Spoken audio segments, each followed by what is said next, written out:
Well, I first saw the church driving by on my way to work.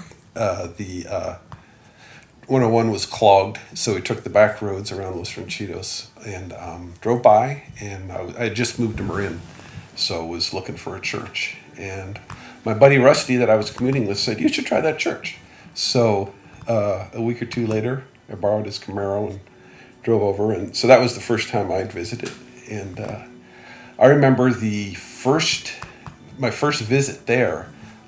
Bill was preaching on integrity, and I remember thinking, and he used an example of his own life about his tax return and just making sure to do the right thing, and so that struck home. And then Dan Jones invited me over for lunch or for dinner, and so I went and had dinner in his teeny little RV. Down in southern Marin. And so those two things, the hospitality of Dan and then and Phil's commitment to integrity and biblical truth, were really stuck strong with me. So I had tried a couple other churches, but that and the warm, welcoming, just kind of small church feel was what made me stick around and come back.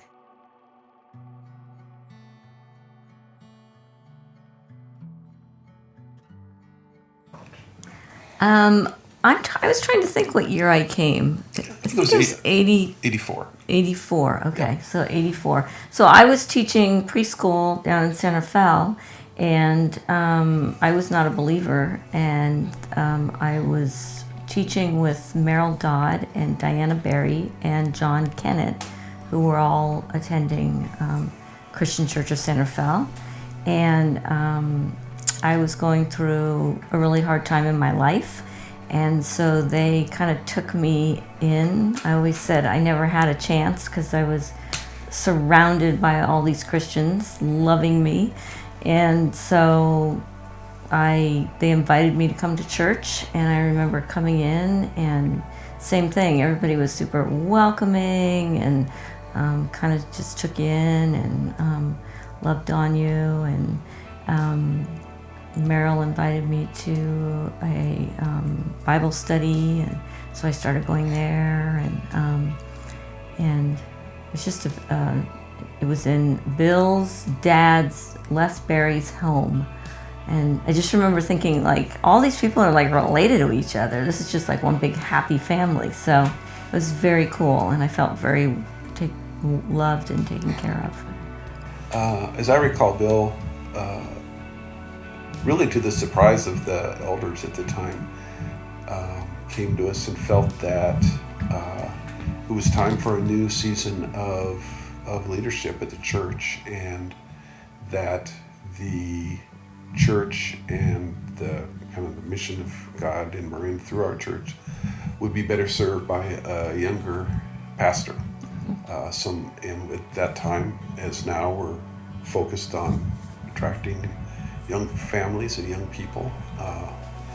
And so really, to Bill's credit, he saw that kind of early on and realized it's time for him to step aside and time for a new lead pastor or preaching pastor, kind of the upfront person. So yeah, Bill initiated the conversation, and so we, through thought and prayer, felt God confirming that, and so then it formed what we call the Vision Path team, which is a team of there was a couple elders and also just a group of people who were involved in leadership and invested in the church to pray and discern, and it was a number of months. 18 months we were together. It was a long time, yeah.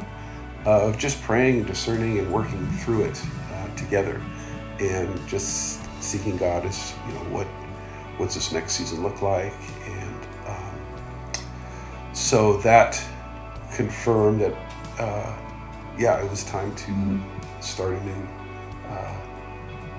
a search for a new pastor. So then a follow-up to that was the pastoral search team, where we interviewed and vetted a lot of different people, and then finally God led us to Alan, and the rest is history there.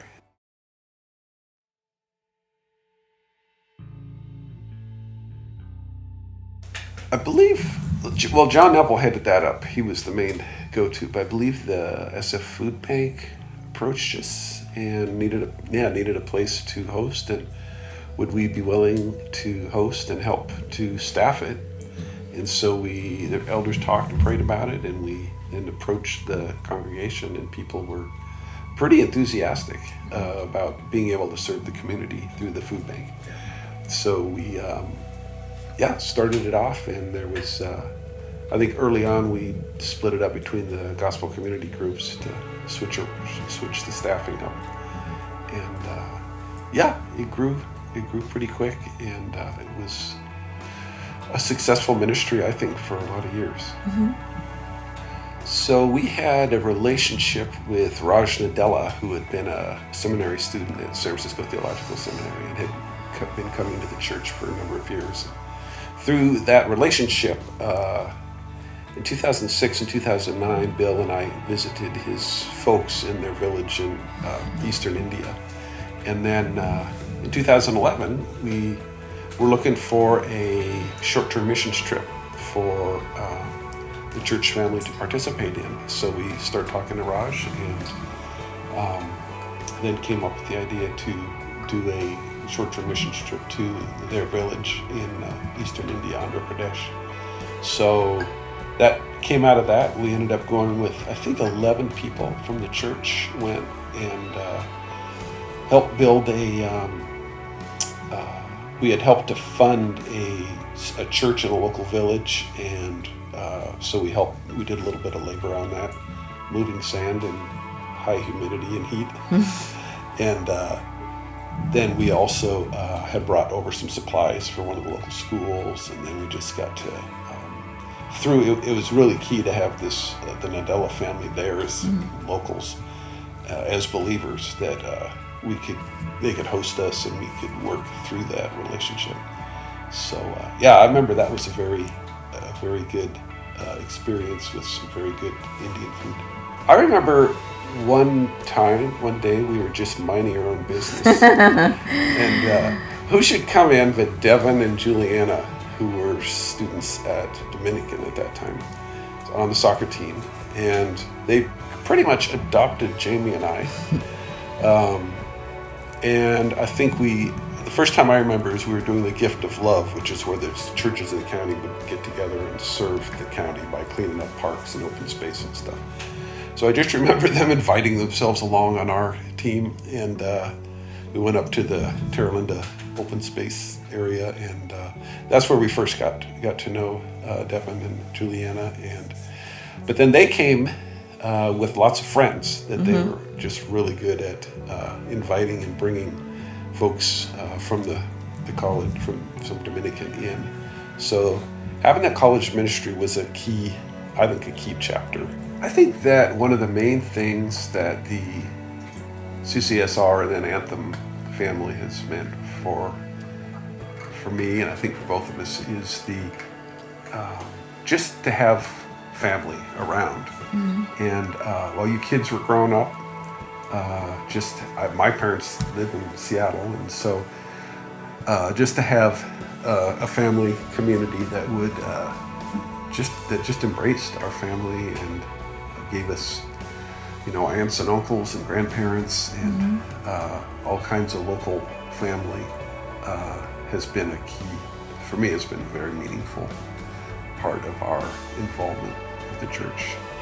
I think that it has been a privilege and to be able to be a part of the family, the Christian Church of San Rafael and then Anthem, and just to be a part of, kind of what we said earlier,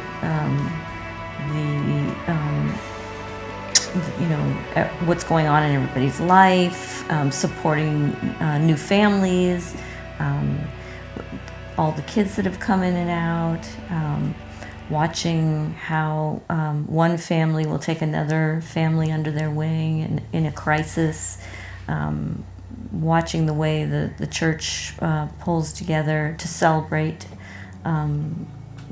so many things that come up in a family. And the way that the church also is there when people are, having a difficult time. There's been many examples of when people were having troubles in their life, and a family or another family came along and took them in, or took on shouldered their problems along with them. So I just think it's been a beautiful example of just the way that Christ calls us to love one another.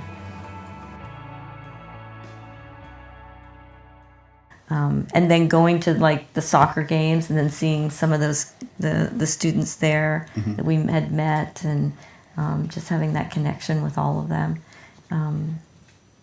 It was really a special time. Yeah. It was cool. And we got a great daughter-in-law. Yeah.